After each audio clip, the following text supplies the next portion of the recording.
ओम शांति। अॼु जी मिले तारीख़ 7/5/2024। मिठा मिठा बाप दादा चवंदा मीठे मीठे ॿार बाप सां करंट वठणी आहे त सर्विस में लॻा रहो। जो ॿार सभु कुझु त्यागे बाप जी सर्विस में रहंदा आहिनि उहे ई बाप खे प्यारा लॻंदा आहिनि, उहे ई बाबा जे दिलि ते बि चढ़ंदा आहिनि। कृष्णा ॿारनि खे स्थाई ख़ुशी छो न रहंदी आहे? मुख्य कारण छा आहे? ॿारनि खे स्थाई ख़ुशी छो न रहंदी आहे? हुनजो मुख्य कारण छा आहे? उत्तर आहे यादि जे समय बुद्धि भटकदी आहे। स्थिर बुद्धि न हुजण जे कारण ख़ुशी न रहंदी आहे। माया जी तूफ़ान दीपकनि खे हैरान करे ॾींदा आहिनि। जेसिताईं कर्म अकर्म न ठहींदा तेसिताईं ख़ुशी स्थाई न रहंदी। जेसिताईं कर्म अकर्म न ठहींदा तेसिताईं ख़ुशी स्थाई न रही सघंदी। इन करे ॿारनि खे इहा महिनत करणी आहे। कहिड़ी यादि जे समय असांजी बुद्धि हेॾे होॾे न भटके। ओम शांति। जॾहिं ओम शांति चईंदा आहियूं त वॾे उल्लास सां चईंदा आहियूं असां आत्मा शांति स्वरूप। अर्थ केतिरो सहज आहे। बाप बि चईंदा आहिनि ओम शांति, दादा बि चईंदा आहिनि ओम शांति। उहे चईंदा आहिनि मां परमात्मा आहियां, इहे चईंदा आहिनि मां आत्मा आहियां। शिव बाबा चईंदा आहिनि मां परमात्मा आहियां। ब्रह्मा बाबा जी आत्मा चईंदी मां आत्मा आहियां। तव्हां सभु सितारा आहियो। सभु सितारनि जो बाप बि खपे न। ॻायल बि आहे सूर्य चांद तारा ऐं सूर्य चांद ऐं लकी सितारा। तव्हां ॿार आहियो मोस्ट लकी सितारा। उन में बि नंबरवार आहिनि। जीअं राति जो चंद्रमा निकिरंदो आहे पोइ सितारनि में कोई डिम हूंदा आहिनि, कोई तिखा हूंदा आहिनि, कोई चंद्रमा जे अॻियां हूंदा आहिनि। सितारा आहिनि न। तव्हां बि ज्ञान सितारा आहियो, चमकदा आहियो न। भ्रुकुटी जे विच में वंडरफुल सितारा। तव्हां बि ज्ञान सितारा आहियो, चमकदा आहियो, भ्रुकुटी जे विच में वंडरफुल सितारा। बाप चईंदा आहिनि इहे सितारा अर्थात आत्मायूं ॾाढा वंडरफुल आहिनि। हिकु त एतिरी नंढी बिंदी आहे जंहिंखे कोई पतो ई न आहे। आत्मा ई शरीर सां पाठ वॼाईंदी आहे। इहे ॾाढो वंडर आहे। तव्हां ॿारनि में बि नंबरवार आहिनि। कोई कहिड़ा बाप उन्हनि खे बि यादि कंदा आहिनि जो सितारा सुठा चमकदा आहिनि। बाप उन्हनि खे बि यादि कंदा आहिनि जो सितारा सुठा चमकदा आहिनि, जो ॾाढा सर्विस कंदा आहिनि। उन्हनि खे करंट मिलंदी वेंदी आहे न। बाप खे यादि कंदा आहिनि जेका सितारा सुठा चमकदा आहिनि, जो ॾाढी सर्विस कंदी आहिनि। उन्हनि खे करंट मिलंदी आहे छो जो उन्हनि द्वारा ॾाढनि खे करंट मिलणी आहे। तव्हांजी बैटरी भरिजंदी वेंदी आहे। तमो प्रधान खां सतो प्रधान ठहिण जे लाइ सर्च लाइट मिलंदी आहे न। नंबरवार पुरुषार्थ अनुसार बाप चईंदा आहिनि जो मुंहिंजे अर्थ सभु कुझु त्यागे सर्विस में लॻा रहंदा आहिनि उहे ॿार मूंखे ॾाढा प्यारा लॻंदा आहिनि। दिलि ते बि उहे ई चढ़ंदा आहिनि। बाप दिलि वारो आहे न। दिलि वालो मंदर बि आहे न। हाणे दिलि वालो उहा दिलि वठण वारो मंदरु। कंहिंजी दिलि वठण वारा तव्हां ॾिसंदा आहियो न। प्रजापिता ब्रह्मा वेठो आहे। ज़रूरु उन्हनि में शिव बाबा जी प्रवेशता आहे। पोइ तव्हां ॾिसंदा बि आहियो मथे में स्वर्ग जी स्थापना बि आहे ऐं हेठि ॿार तपस्या था करनि। ईअं कोई मथे कोई स्वर्ग न आहे। इन जो अर्थ आहे की हाणे असां तपस्या था करूं पोइ स्वर्ग ईंदो। अर्थात चक्कर शुरू थी वेंदो। पहिरियों चक्कर सतयुग जो। इहे त नंढो मॉडल रूप में ठाहियो अथनि त जो सुठी रीति सर्विस कंदा आहिनि, ॾाढा मददगार रहंदा आहिनि। महारथी घोड़े सवार प्यादा आहिनि। इहो मंदरु यादगार ॾाढो सुठो एक्यूरेट आहे। तव्हां चईंदा इहो असांजो यादगार आहे। हाणे तव्हांखे रोशनी मिली। ॿियो कोई के बि ज्ञान जो नेत्र न आहे। भक्ति में त जो मनुष्य खे ॿुधाईंदा आहिनि उहे सत चईंदा आहिनि। भक्ति में त जो मनुष्यनि खे ॿुधाईंदा आहिनि उहे सत चईंदा रहंदा आहिनि। वास्तव में आहे सभु झूठ, उनखे सत सम्झंदा आहिनि। हाणे बाप जो ट्रुथ आहे उहो वेही करे तव्हांखे ट्रुथ ॿुधाईंदा आहिनि। हाणे बाप जो ट्रुथ आहे उहो वेही करे असांखे ट्रुथ ॿुधाईंदा आहिनि। जंहिंसां तव्हां विश्व जा मालिक ठही वेंदा आहियो। बाबा ट्रुथ असांखे ट्रुथ ॿुधाईंदा आहिनि जंहिंसां असां विश्व जा मालिक ठही वेंदा आहिनि। तव्हां बाप त कुझु बि महिनत न कराईंदा आहिनि, सॼे झाड़ जो राज असांजी बुद्धि में वेठो आहे न। बाप त कुझु बि महिनत न कराईंदा आहिनि, बाबा कुझु बि महिनत न कराईंदा आहिनि, सॼे झाड़ जो राज असांजी बुद्धि में वेही रहियो आहे। तव्हांखे सम्झाईंदा त ॾाढा सहज आहे, परंतु टाइम छो लॻंदो आहे? नॉलेज जो वर्स वठण में टाइम न लॻंदो आहे, टाइम लॻंदो आहे पवित्र ठहिण में।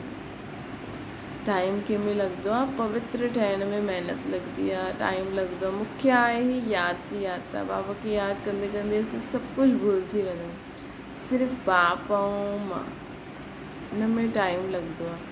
हिते तव्हां ईंदा आहियो त हिते अटेंशन जास्ती हूंदो आहे यादि जी यात्रा में। घर में वञण सां एतिरो न रहंदो आहे। हिते सभु नंबरवार आहिनि। कोई त हिते वेठा हूंदा, बुद्धि में इहो ई नशो हूंदो असां ॿार आहियूं, उहो बाप आहे, बेहद जो बाप, ऐं असां ॿार वेठा आहियूं। बेहद जो बाप आहे ऐं असां ॿार वेठा आहियूं। तव्हां ॼाणंदा आहियो, मधुबन में त ईअं ई लॻंदो न, तव्हां ॿार ॼाणंदा आहियो बाप हिन शरीर में आयल आहिनि, दिव्य दृष्टि ॾियनि था, सर्विस करनि, दिव्य दृष्टि बाबा असांखे ॾियनि था, सर्विस करनि था। त हुन हिक खे यादि करणो खपे, ॿियो तरफ़ बुद्धि वञणी न खपे। संदेशी पूरी रिपोर्ट ॾेई सघंदी आहे, कंहिंजी बुद्धि ॿाहिरि भटकंदी आहे। संदेशी पूरी रिपोर्ट ॾेई सघंदी आहे, कंहिंजी बुद्धि ॿाहिरि भटकंदी आहे, केरु छा कंदो आहे, कंहिंखे झुटको ईंदो आहे, सभु ॿुधाए सघंदी आहे। जो सितारा सुठा सर्विसेबल आहिनि उन्हनि खे ई ॾिसंदो रहंदा आहिनि। बाबा जो लव आहे न, स्थापना में मदद कंदा आहिनि। जो हू कल्प पहिरियों मिसल ये राजधानी स्थापना थिए थी, अनेक बार थी आहे। इहे त ड्रामा जो चक्कर हलंदो ई रहंदो आहे, हिन में फ़िक्र जी कोई ॻाल्हि कोन्हे। बाबा सां गॾु आहियूं न त संग जो रंग लॻंदो आहे, फ़िक्र कम थींदी आहे। इहे त ड्रामो ठहियलु आहे। बाप ॿारनि जे लाइ स्वर्ग जी राजधानी खणी आया आहिनि। सिर्फ़ु चईंदा आहिनि मिठा ॿार, पतित खां पावन ठहिण लाइ बाप खे सुठी रीति यादि करो। सिर्फ़ु बाबा असांखे छा चईंदा आहिनि? मिठा ॿार, पतित सां पावन ठहिण लाइ बाप खे यादि करो। मिठे मिठे बाबा खे असांखे यादि करणो छो? अगरि असांखे पावन ठहिणो आहे त असांखे मिठे मिठे बाबा खे यादि करणो आहे। बाबा हाणे छो आया आहिनि? बाबा स्वर्ग जी राजधानी खणी आया आहिनि। सिर्फ़ु हुन जे लाइ बाबा सभिनि आत्माउनि खे छा था चवनि? पावन ठहूं। हाणे वञिणो आहे स्वीट होम, जंहिंजे लाइ तव्हां भक्ति मार्ग में मथो मारंदा आहियो, परंतु हिकु बि वञी न सघे। हाणे असांखे स्वीट होम में वञिणो आहे, जंहिंजे लाइ असां भक्ति मार्ग में एॾो मथो मारंदा हुआसीं, परंतु हिकु बि वञी न सघे जेसि ताईं बाप न अचे। हाणे बाप खे यादि कंदा रहो, सुदर्शन चक्र फिराईंदा रहो कि असां ई आत्मा सतयुग में हुआसीं, पोइ त्रेता, पोइ द्वापर, पोइ कलयुग। हाणे वरी बाबा असांखे राजयोग जी शिक्षा ॾेई करे वरी असांखे विश्व जो मालिक था ठाहिनि। अलफ़ ऐं बे, बाप खे यादि करो, 84 जो चक्कर फिरायो। आत्मा खे 84 जे चक्कर जो ज्ञान आहे। रचयिता ऐं रचना जे आदि मध्य अंत खे कोई बि न ॼाणंदो। रचयिता बाप ऐं हुनजी रचना जे आदि मध्य अंत खे कोई बि न ॼाणंदो आहे। बाबा हाणे असांखे ख़ुदि जी रचना जे बारे में ॿुधायो थी न। तव्हां ॼाणंदा आहियो सो बि नंबरवार पुरुषार्थ अनुसार। असां ॼाणंदा आहियूं सो बि नंबरवार पुरुषार्थ अनुसार। सुबुह जो उथी करे तव्हां बुद्धि में इहे ई रखो, असां 84 जो चक्कर पूरो कयो। हाणे असां सभिनि खे वापसि वञिणो आहे, हिन करे हाणे बाप खे यादि करिणो आहे त तव्हां चक्रवर्ती ठही वेंदव। इहे त सहज आहे न, परंतु माया असांखे भुलाए ॾींदी आहे। माया जे तूफ़ान आहिनि न, उहो दीपकनि खे हैरान करे ॾींदी आहे। माया ॾाढी डिसर आहे, एतिरी शक्ति आहे जो ॿारनि खे भुलाए ॾींदी आहे। वो ख़ुशी स्थाई न रहंदी आहे। तव्हां ॿारनि खे यादि करणु, तव्हां बाप खे यादि करणु वेंदा आहियो, वेठे वेठे ॿुधी ॿियो तरफ़ हली वेंदी। इहे सभु गुप्त ॻाल्हियूं आहिनि। केतिरी बि कोशिशि कंदा आहियूं परंतु यादि करे न सघंदासीं। पोइ कोई जी बुद्धि भटके करे स्थिर थी वेंदी आहे, कोई झटि सां स्थिर थी वेंदो आहे, कोई सां त केतिरो बि मथो मारो बुद्धि ठहिरदी न आहे। इनखे माया जी युद्ध चइबी आहे। कर्म ऐं अकर्म ठाहिण लाइ केतिरी महिनत, कर्म अकर्म ठाहिण लाइ केतिरी महिनत करणी पवंदी आहे। हुते त रावण राज्य ई न आहे जो कर्म विकर्म बि न थींदा आहिनि। हिते कर्म खे अकर्म ठाहिण लाइ महिनत करणी पवंदी आहे। अकर्म अर्थात जे कर्म जो न सुठो न बुरो जमा थिए, सत्युग में न जमा थींदो। हुते त रावण राज्य ई न हूंदो त कर्म विकर्म न थींदा। माया हूंदी ई न आहे जो उल्टो कर्म कराए। राम ऐं रावण जो खेल आहे। अधु कल्प राम राज्य, अधु कल्प रावण राज्य। ॾींहुं ऐं राति संगम ते सिर्फ़ु ब्राह्मण ई हूंदा आहिनि। हाणे तव्हां ब्राह्मण सम्झंदा आहियो, राति पूरी थी ॾींहुं शुरू थियणो।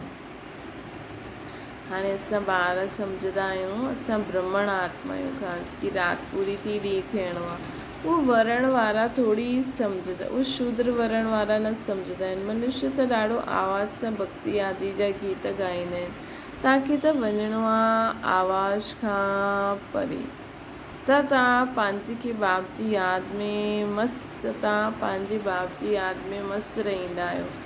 आत्मा खे ज्ञान जो टियों नेत्र मिलियो आहे। आत्मा सम्झंदी आहे हाणे बाप खे यादि करो।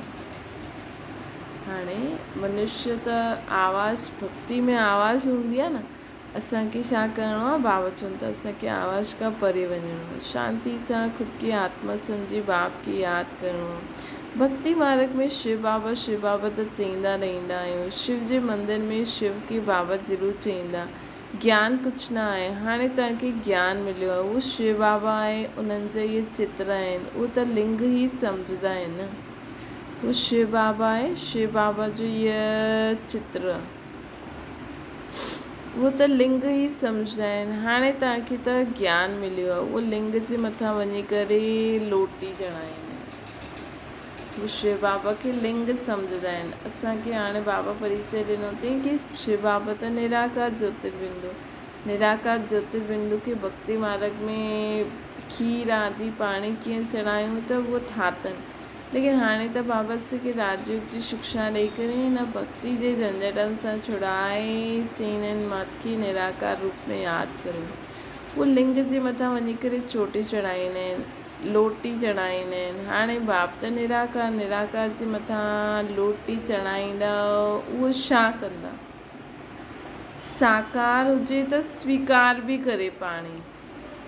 निराकार ते दूध आदि चढ़ाईंदा त उहो छा कंदा? बाप चईंदा दूध आदि चढ़ाईंदा आहियो, उहो तव्हां ई पीअंदा आहियो, भोग आदि बि तव्हां ई खाईंदा आहियो न, मां त न खाईंदो आहियां।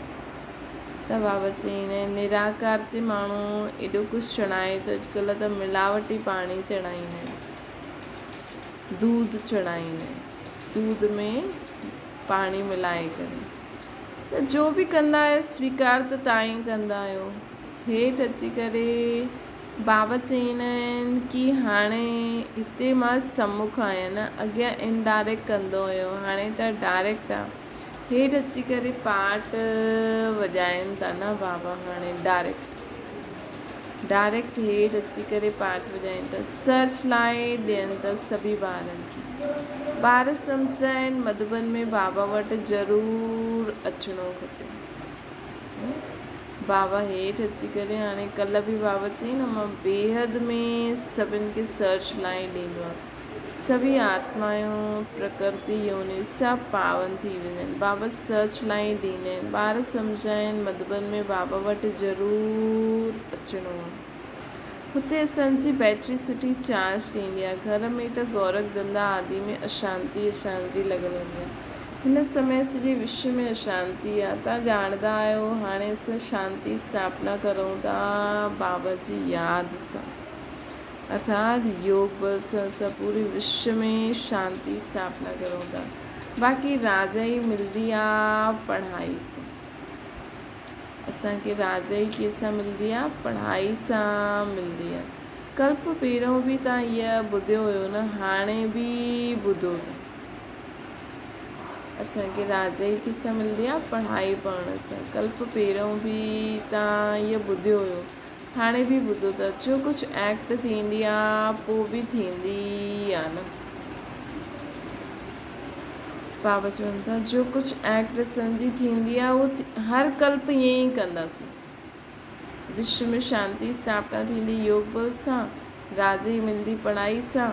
असां ईअं ई एक्ट कल्प कल्प कंदा आहियूं। बाप चवंदा आहिनि केतिरा ॿार आश्चर्यवन भागंती थी वेंदा आहिनि। मुंहिंज माशूक खे एतिरो यादि कंदा हुया, हाणे मां आयो आहियां त मूंखे छॾे करे हली वेंदा आहिनि। न, माया कीअं थप्पड़ लॻाए ॾींदी आहे। बाबा अनुभवी आहे न। बाबा खे पंहिंजी सॼी हिस्ट्री यादि आहे। सिर ते टोपी, नंगे पांव दौड़दा हुया। मुसलमान माण्हू बि ॾाढा प्यार कंदा हुया, ॾाढी ख़ातिरी कंदा हुया न। मास्टर जो ॿारु आयो जीअं गुरू जो ॿारु आयो, बाजरे जो ॾोढो खिलाईंदा हुआ। हिते बि बाबा 15 ॾींहं प्रोग्राम ठातो हुअईं। ॾोढो छाछ, ॿियो कुझु बि न ठाहींदो। बीमारी आदि सभिनि जे लाइ, इहे बीमार आदि जे लाइ। कंहिंखे कुझु बि थियो न, ॿियो ही बीमार ॿार बि तंदुरुस्त थी विया। ॾिसंदा आहिनि आसक्ति टुटी वई, इहे न थियणो खपे या इहे थियणो खपे। चाहना सां चिड़ो जमादार चइबो आहे न, चाहना खे। त हिकु ई प्रकार जो भोजन अगरि असां खाईंदासीं, हुन समय ॿारनि खाधो त ॿियो ई तंदुरुस्त थी विया। बाबा चवनि था इहे बि न थियणो खपे, इहा खपे, सभु छुटिजी वई आसक्ति। हिते त बाबा चवंदा आहिनि मांगण सां मरणो भलो। बाप ॼाणंदा आहिनि ॿारनि खे छा ॾियणो आहे। जो कुझु ॾियणो हूंदो उहो ख़ुदि ई ॾींदा। इहे सभु ड्रामो ठहियलु आहे। बाबा त पुछंदा हुया, बाबा खे जो बाप ई सम्झंदा आहिनि ऐं ॿार बि सम्झंदा आहिनि, उहो हथ उठायो। बाबा हिकु प्रश्न पुछियईं कि बाप खे जो बाप बि सम्झंदा आहिनि ऐं बाप खे पंहिंजो ॿार बि सम्झंदा आहिनि, उहो हथ उठायो। त सभिनि हथ उठायो। हथ त झटि उठाए ॾींदा। जीअं बाबा पुछंदा आहिनि लक्ष्मी नारायण केरु ठाहींदो, त झटि हथ उठाईंदा। इहे पारलौकिक ॿार बि ज़रूरु ऐड कंदा। इहे त माउ बाप जी ॾाढी सेवा कंदा आहिनि, त बाबा खे पंहिंजो ॿार बि सम्झणो। 21 जन्मनि जो वरसो ॾींदा आहिनि। बाप जॾहिं वानप्रस्थ में वेंदा आहिनि त पोइ ॿारनि जो फ़र्ज़ु आहे बाप जी संभाल करणु। बाप जॾहिं वानप्रस्थी में वेंदो आहे त पोइ ॿारनि जो फ़र्ज़ु आहे बाप जी संभाल करणु। उहे जीअं सन्यासी ठही वेंदा आहिनि। जीअं हिननि जो लौकिक बाप हुयो, वानप्रस्थ अवस्था थी त चई असां वञी करे बनारस में सत्संग कंदासीं, असांखे हुते वठी हलो, हिस्ट्री ॿुधाइणो आहे न। तव्हां आहियो ब्रह्मण, प्रजापिता ब्रह्मा कुमार कुमारी। प्रजापिता ब्रह्मा आहे ग्रेट ग्रेट ग्रैंडफादर। सभिनि खां पहिरियों पतो आहे मनुष्य सृष्टि जो। इनखे ज्ञान सागर न चइबो आहे न। ब्रह्मा विष्णु शंकर खे ज्ञान सागर ई चईंदासीं। शिव बाबा बेहद जे बाप जो उन्हनि सां वरसो मिलणो खपे। उहे निराकार परमपिता परमात्मा कॾहिं कीअं ईंदा आहिनि, हुननि जी जयंती मल्हाईंदा आहिनि। इहे त कोई बि न ॼाणंदो कि बाबा कॾहिं कीअं ईंदा आहिनि, कीअं हुननि जी जयंती मल्हाईंदा आहिनि। इहे त कोई बि न ॼाणंदा आहिनि। त इहे त गर्भ में न ईंदा आहिनि, न सम्झाईंदा आहिनि मां हिननि में प्रवेश कंदो आहियां, सम्झाईंदा आहिनि मां हिन में प्रवेश कंदो आहियां। ॾाढे जन्मनि जे अंत में वानप्रस्थ अवस्था में आहियां। ॾाढे जन्मनि जे अंत में वानप्रस्थ अवस्था में मां आहियां। मनुष्य जॾहिं संन्यास कंदा आहिनि त उन्हनि जी वानप्रस्थ अवस्था चइबी आहे न। बाबा चवंदा आहिनि मां त गर्भ में न ईंदो आहे, हिन में प्रवेश कंदो आहे। ॾाढा जन्मनि जे अंत ते वानप्रस्थ अवस्था में मनुष्य जॾहिं संन्यास कंदा आहिनि त उन्हनि जी वानप्रस्थ अवस्था चवंदा आहिनि। त हाणे बाप असांखे चईंदा आहिनि ॿार तव्हां पूरा 84 जन्म वरिता, इहे ॾाढे जन्मनि जे अंत जो जन्म। बाबा चईंदा आहिनि इहे असांजे ॾाढे जन्मनि जो अंत जो जन्म आहे। हिसाब त ॼाणंदा आहियो न, त मां हिन में प्रवेश करिणो आहे, किथे अची करे विया, हिननि जी आत्मा जाते वेठी आहे उन्हनि जे बाजू में अची करे वेहींदो आहे।